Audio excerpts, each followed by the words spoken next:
Século XIX. Do Império à República.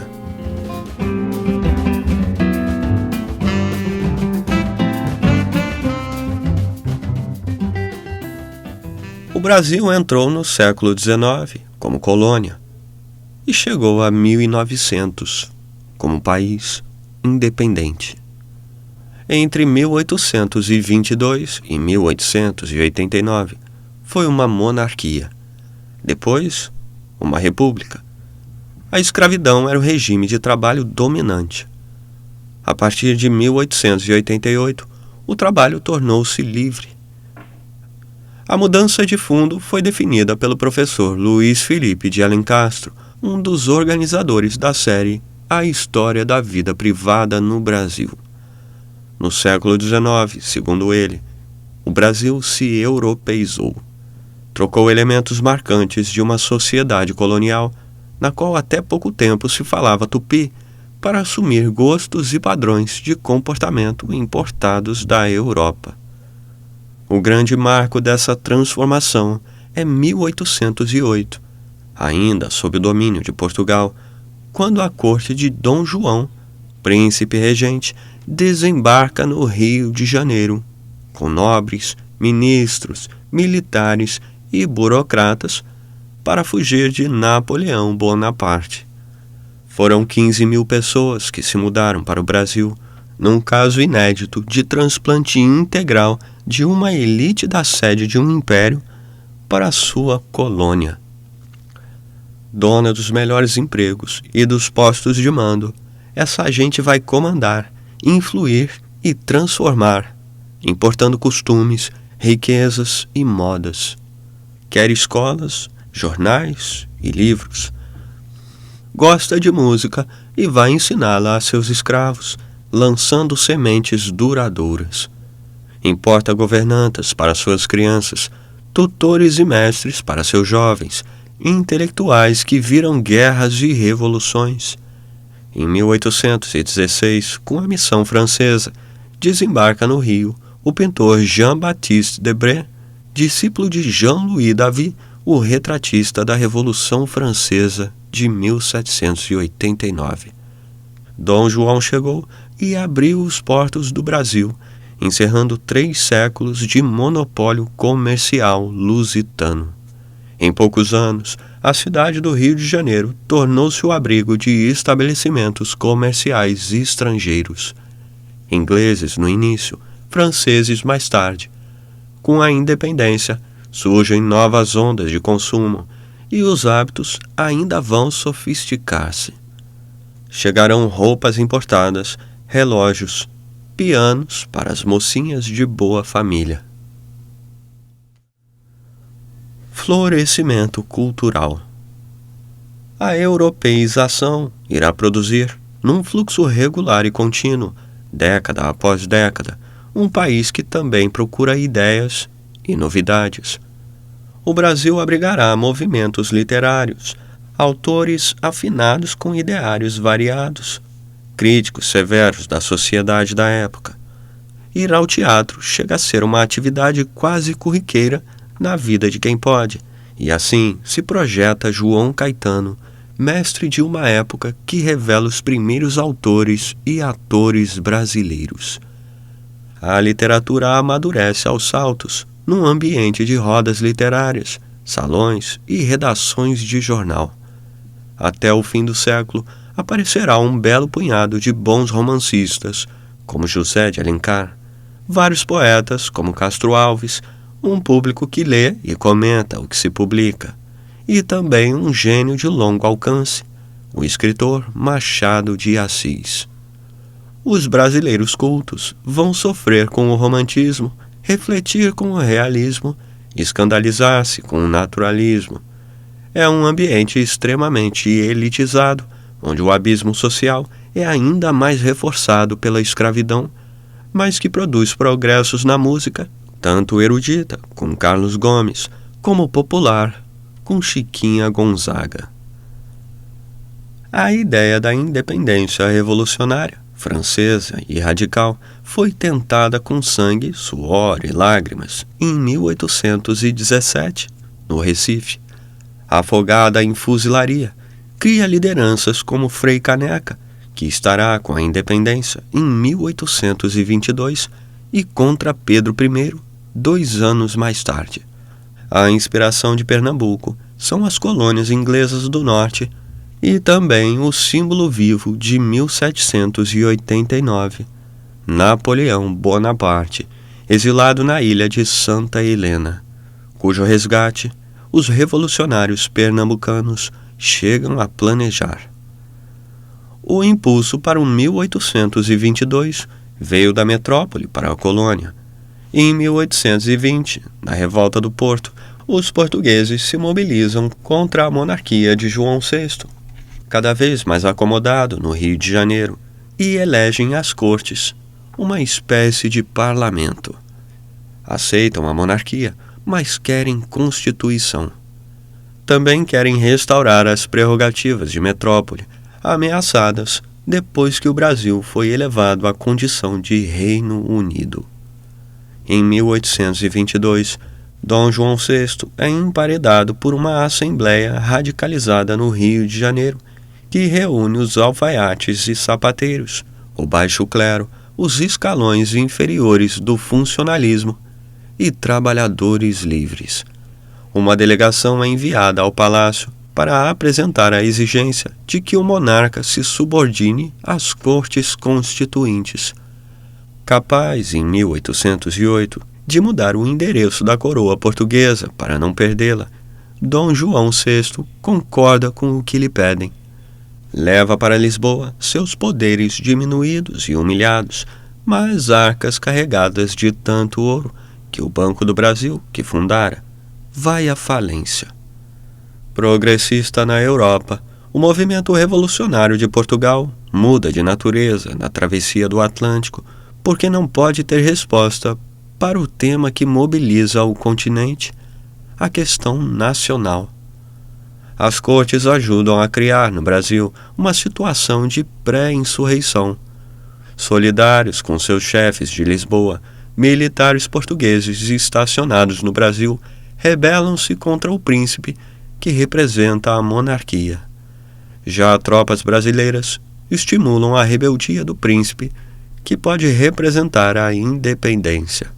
Nesse ambiente, Dom João VI recomenda ao filho, num diálogo famoso, que assuma a coroa antes que um aventureiro o faça.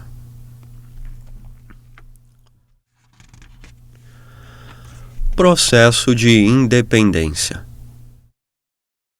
Decretando, como regente, o fim da censura e a proibição da tortura, Pedro é um personagem contraditório, um aliado das mudanças pelo alto, sempre cioso de seus poderes. O príncipe aprecia Voltaire, conselheiro de monarcas que abriram brechas nos poderes impenetráveis do absolutismo. Admira Napoleão e estabelece, com José Bonifácio de Andrada e Silva, aquele tipo de aliança que as duas partes necessitam. Articulador maior da independência, Bonifácio é um homem de Termidor, o período conservador da Revolução Francesa. Tomado de horror pelo terror de Robespierre, formou uma mente com ideias sociais progressistas. Era abolicionista, mas com repulsa orgânica pelo igualitarismo republicano. A independência será obra de um pacto amplo e de curta duração, em que se encontraram republicanos e monarquistas, maçons e religiosos, abolicionistas e escravocratas, nacionalistas radicalizados, ao lado de grandes negociantes portugueses. Pedro proclamou a independência em São Paulo, mas a verdadeira cerimônia aconteceu no Rio, em 1º de dezembro, na coroação. Era isso o que estava em jogo: o trono do novo país. Dom Pedro I fará um governo de crises sucessivas, até que, após a abdicação, pela primeira vez homens nascidos no Brasil assumem o governo do país.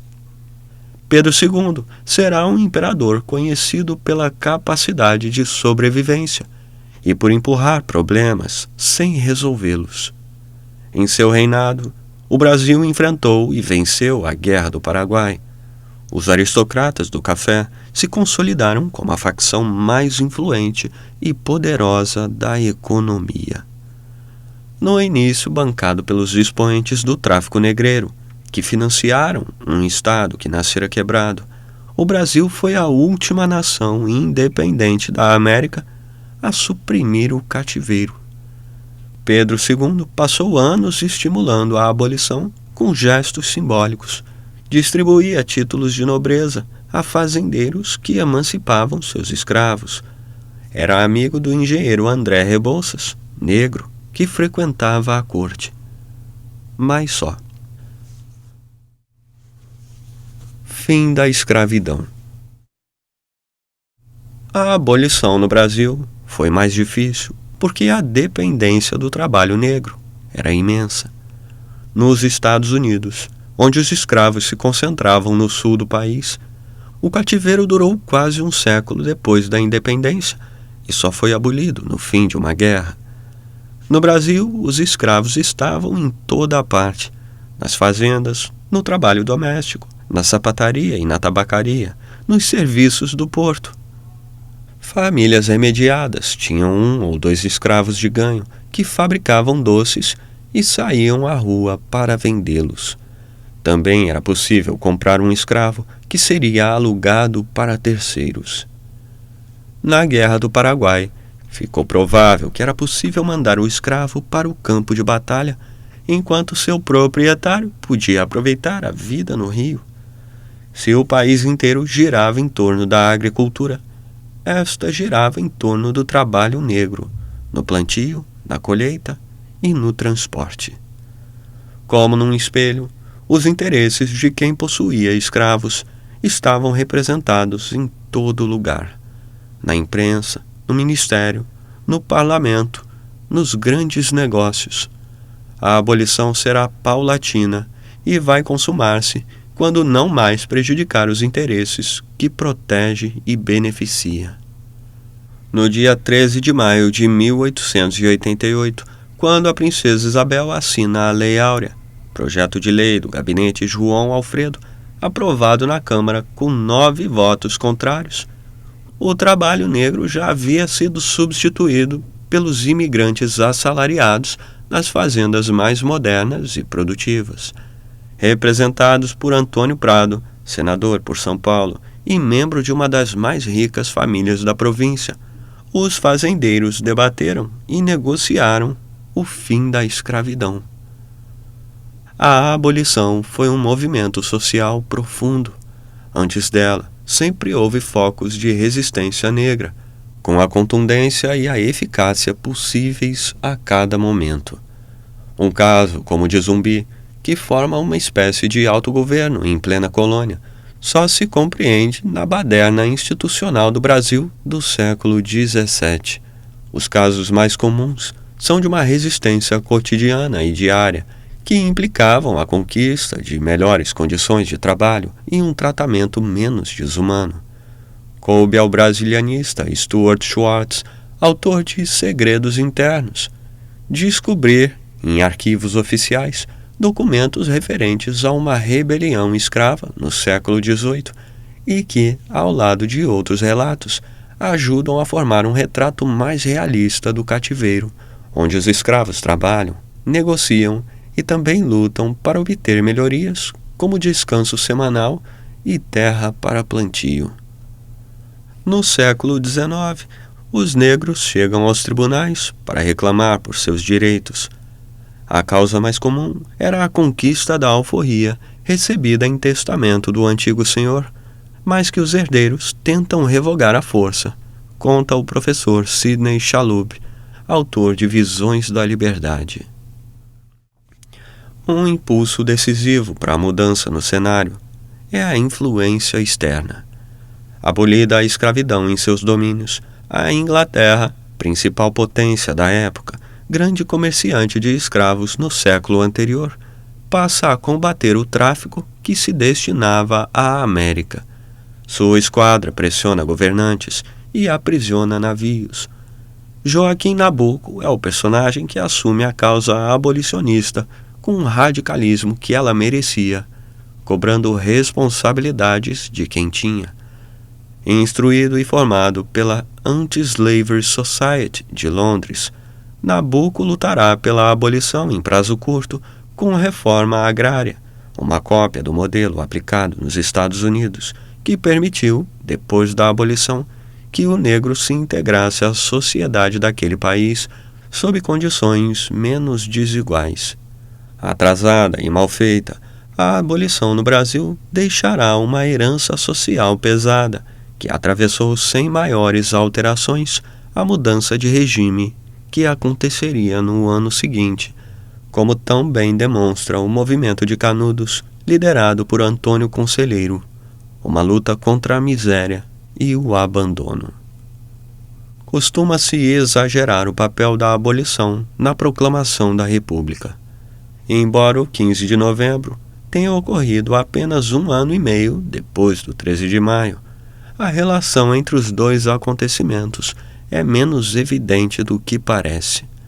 Como mostra o professor Boris Fausto em História do Brasil, a ideia da República já aparece em todos os movimentos que falam na independência brasileira, exceto o do 7 de setembro. Bem antes do final do Império, os cafeicultores paulistas fundam o Partido Republicano e passam a eleger deputados para a Câmara. A facilidade com que a monarquia foi derrubada, no entanto, ajuda a demonstrar como suas bases sociais eram precárias. Convencido por intelectuais republicanos como Benjamin Constant, Rui Barbosa e Quintino Bocaiúva a comandar o golpe na monarquia, o Marechal Deodoro da Fonseca protagonizou uma jornada confusa em 15 de novembro. O Império caiu naquele dia, mas até hoje não se sabe se Deodoro pretendia de fato proclamar a República ou apenas derrubar o ministério ao qual se opunha.